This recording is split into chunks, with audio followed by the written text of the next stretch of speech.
O que é repertório sociocultural? Agora eu vou te ensinar do jeito mais fácil para você não confundir e se dar bem em todas as provas de linguagens, e especialmente falando nas provas de redação, combinado? Salve, meu amigo, minha amiga, seja muito bem-vindo ao canal Português Fácil, professor Thiago Buranello. E eu estou entrando numa jornada sobre o Enem. Então, toda quarta-feira tem vídeo aqui sobre o Enem. Então, eu quero que você se inscreva no canal para ficar por dentro de tudo, tá? Inclusive, dá uma olhada aqui na tela de verdade, comentários sobre o vídeo que eu soltei na quarta-feira passada para você ver o quanto de gente aí tem curtido já. Eu espero que você, que porventura tá chegando agora, também curta. E se você não comentou, comenta também com sinceridade. Se, professor, não tá fazendo sentido para mim, pode comentar coisa negativa, tá? Peraí, gente, sem militância aqui também. Mas se estiver fazendo sentido, comenta aí para eu saber se tá fazendo sentido essa parte de Enem. E eu, como professor de português, falei 1000 vezes a palavra sentido. Bom, vamos lá então. O que é o repertório sociocultural, galera? Primeiro, a palavra repertório é o quê? É aquele negócio que a banda vai ter? Esse é meu repertório, vou cantar Borboletas, Vitor e Léo. Não, tá? Repertório não é só isso, é essa parte da banda também, mas repertório é o que você tem de base para falar. Então, um repertório, ele vai sendo construído ao longo da nossa vida, né? Então, o tempo todo você está consumindo coisas. E, gente, quando a gente fala de repertório, não tem a ver só com coisas que são socialmente ditas, eruditas, clássicas, né? Nossa, com um QI super elevado. Não, cara, é tudo. Então, por exemplo, nossa, aconteceu algo que você viu pelo TikTok, né? Pelo Instagram, sem problemas. Mas ali é uma fonte, né? Viralizou algo, beleza, né? Se viralizou, é algo que está acontecendo. Vou te dar um exemplo bem prático para você entender. Lembra quando, infelizmente, teve um cara que roubou uma bicicleta, se eu não me engano, algo assim? Meu, e a galera foi lá e tatuou a testa dele? Meu, aquilo estourou. Não só em notícias de jornal, mas também saiu muito nas redes sociais, né? Então ficou um caso conhecido. Então, se o tema da redação for algo que envolva, por exemplo, violência ou a justiça com as próprias mãos, né? Tipo, se isso é um comportamento correto ou não, fazer a justiça com as próprias mãos, né? Você poderia usar como exemplo esse caso. Porque esse caso não foi que aconteceu no meu bairro, que só eu conheço. Acabou sendo conhecido nacionalmente, né? Virou discussão, virou notícia em torno disso. Então, mesmo que você não tenha visto essa notícia necessariamente num veículo de notícias, né, do jornal, você pode sim exemplificar, né? Uma situação que ilustra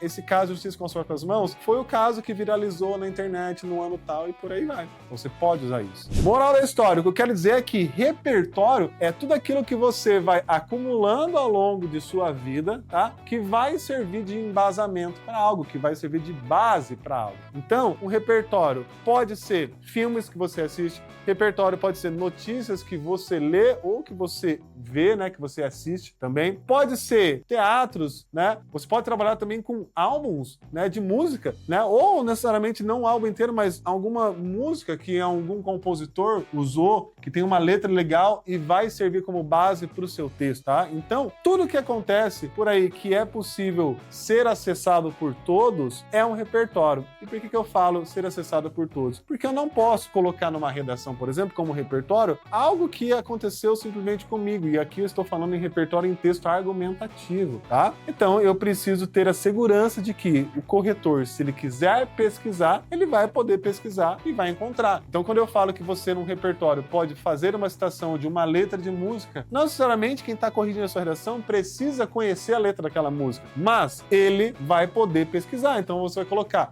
essa situação de discriminação fica exposta na letra da música tal, do cantor tal, que fala sobre isso, isso e aquilo. Beleza, zero problemas. Então, repertório é tudo aquilo que você vem acumulando na sua vivência que vai poder ser utilizado como embasamento para algo que você queira dizer ou argumentar numa redação. Fechado? Só que aí tem uma situação. Quando a gente fala principalmente de Enem, tá? A gente tá pensando repertório sociocultural. Beleza. Mas tem uma outra coisa que fica na cabeça da galera. Professor, eu já entendi o que é repertório sociocultural, mas eu preciso obrigatoriamente usar um repertório sociocultural no meu texto para eu ter uma boa nota do Enem? Então é isso que eu vou ilustrar agora para você. Mas antes de ir para o iPad, se inscreva aqui no canal se você não está inscrito ainda, porque isso ajuda demais o canal a crescer. E se você quiser também me acompanhar pelo Instagram, e aí lá eu posto dicas do dia a dia de língua portuguesa e também mostro um pouquinho da minha vida, @Thiago_Buranello com 2 L's, que é exatamente como tá aparecendo aqui. Fechado? Olha só, quando eu falo de repertório sociocultural, eu tô pensando assim, né? A gente veio para essa tela para quê? Ah, professor, eu preciso usar para aumentar a minha nota ou não? Então vamos lá. Quando a gente vai fazer a prova do Enem, você vai ter duas coisas na avaliação. Tá? A gente vai ter um repertório sociocultural baseado nos textos motivadores. O que significa isso? Significa que esse seu repertório sociocultural, ou seja, esse repertório que você está usando para embasar algo, ele está baseado nos seus motivadores. Ou seja, o que você trouxe de informação é algo que você leu, mas você leu quando? Ali na prova, né? Então você não trouxe de um livro que você leu, de uma notícia que você viu pré-prova. Não. Você leu os textos motivadores e ali você adquiriu esse conhecimento como repertório e vai usar. Então, você pode usar o repertório baseado nos seus motivadores? Pode. Diferente do que muitos professores falam por aí, e eu provei, inclusive, no último vídeo que eu soltei, que você não vai zerar a redação e você pode sim, se quiser, inclusive, só usar os motivadores, tá? Porque essa parte argumentativa, ela é avaliada na competência número 2, tá?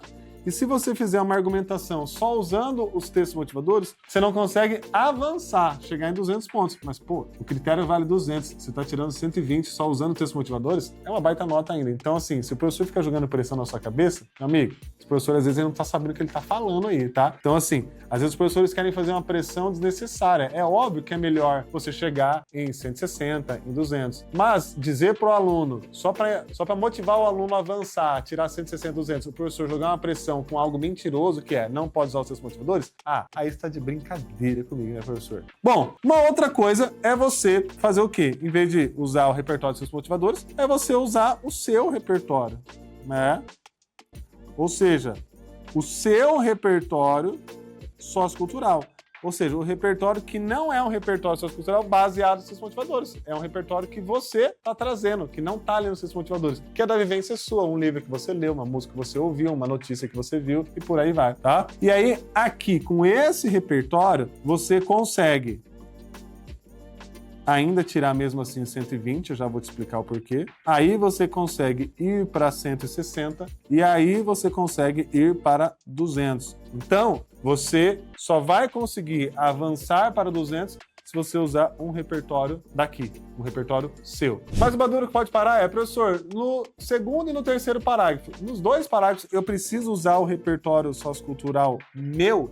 Não. Basta que você faça o que eu vou te falar já apenas uma vez. Se você fizer uma vez com o repertório seu, já tá ok. E, inclusive, diferentemente de que muitos professores não informam, esse repertório sociocultural seu, né? Ele pode estar, por exemplo, na introdução. Você pode usar um repertório sociocultural seu, por exemplo, fazendo uma citação de um filme, de um livro lá na introdução, né? Para introduzir o assunto. E aí, lá no segundo e terceiro parágrafo, você argumentar usando só os textos motivadores. Zero problemas. Você vai conseguir avançar a sua nota. Então, para avançar a 200 pontos, é importante que você traga pelo menos um repertório seu, tá? E esse repertório seu ele vai poder estar no primeiro, no segundo ou no terceiro parágrafo, beleza? E aí tem muita gente que confunde achando que repertório sociocultural é argumentação. Não, repertório é o que você vai usar. Se você usar um repertório sociocultural seu na introdução, ele ainda não vai ser usado com caráter argumentativo. Ele vai ser usado muitas vezes com caráter de contextualização, para introduzir a temática e tudo mais, beleza? Mas quando você usa um repertório sociocultural lá no segundo ou no terceiro parágrafo, muitas vezes ele vai servir como base argumentativa, tá? Mas não é obrigatoriedade que repertório sociocultural apenas lá na argumentação.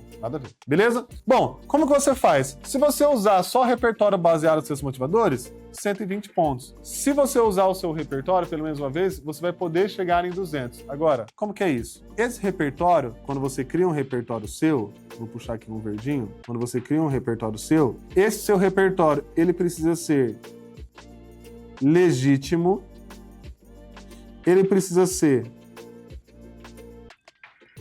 pertinente e ele precisa ser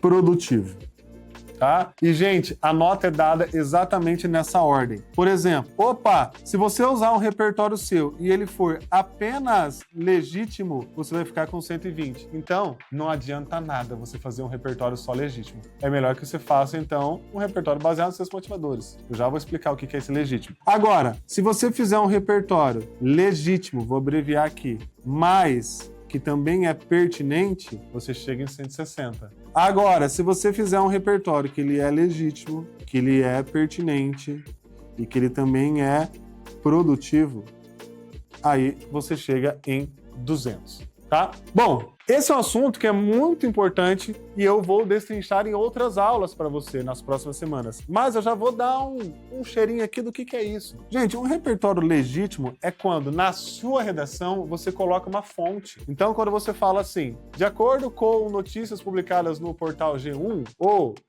essa situação foi representada no filme tal. Eu falei o nome do filme. Ou seja, eu estou trazendo legitimidade, é verdadeiro. Eu estou trazendo a fonte de onde eu tirei isso, certo? Então isso é legítimo, é quando você cita a fonte de onde você está tirando. Ah, a música tal composta por fulano, ou a música tal, a não ser o compositor, interpretada por fulano de tal. Beleza, isso é legítimo. O que é pertinente? Bom, pensa que você vai citar um livro, tá? Ou você vai citar um filme. Não basta você só sair falando sobre a história do filme. Nas linhas que você está escrevendo a história desse filme na sua redação para falar algo, no meio dessa sua redação você precisa usar palavras que têm a ver com o tema. O que eu tô falando? Gente, se eu estou falando, por exemplo, sobre violência contra a mulher, e aí eu vou falar de uma história de um filme, palavras que se conectam com o tema. Por quê? Porque daí você vai mostrar que aquilo que você está citando tem a ver com o tema, ou seja, é de fato pertinente ao tema da redação, beleza? E a última coisa, o que é ser produtivo, professor? Essa é a parte mais complexa, eu não vou me aprofundar agora, mas ser produtivo é você pensar basicamente em, eu coloquei aqui a minha citação, tá? O próximo trecho que eu vou falar, ele tem que ter uma relação com essa parte. Então é um pouco complexo de eu explicar agora, por isso que eu quero fazer uma aula com calma com você. Mas para os curiosos, imagina o seguinte desenho aqui, ó. Nessas linhas, eu acabei de colocar o meu repertório, certo? Nessas linhas. E aí aqui nessas linhas, esse meu repertório é legítimo e é pertinente. Ponto final. O próximo trecho que eu vou escrever, ele tem que ter a ver com o que eu acabei de citar. Então, se eu citei aqui nessas linhas todas uma história do livro e tudo mais, tá, o próximo trecho ele não pode começar do nada, como se surgisse de repente. Eu tenho que ter uma ligação disso. Eu preciso produzir algo a partir daquele meu repertório. Por isso que eu disse que fica um pouco abstrato agora e eu quero trazer uma aula mais longa com vocês para isso. E para isso, para você acompanhar essas aulas mais longas sobre produtividade aqui, se inscreva no canal fazendo um favor. Bom, moral da história, então, repertório sociocultural, você conseguiu entender que é tudo aquilo que eu uso de embasamento. Existe um repertório sociocultural que vem dos textos de apoio e existe um repertório sociocultural que eu trago. Para os repertórios que eu trago, eu preciso que ele tenha 3 coisas para eu chegar em 200. Eu preciso que ele seja legítimo, pertinente e produtivo. Fechado? Esse é o resumão da aula de hoje. Espero que vocês tenham gostado. Não esqueça de ir lá pro meu Instagram, @Thiago_Buranello, e também de comentar nesse vídeo tudo que eu perguntei para vocês. Se está fazendo sentido, se está dando para entender e por aí vai. Maravilha? É isso então. Beijo e abraço. Até o próximo vídeo. Tchau, tchau, tchau, tchau, tchau. Valeu!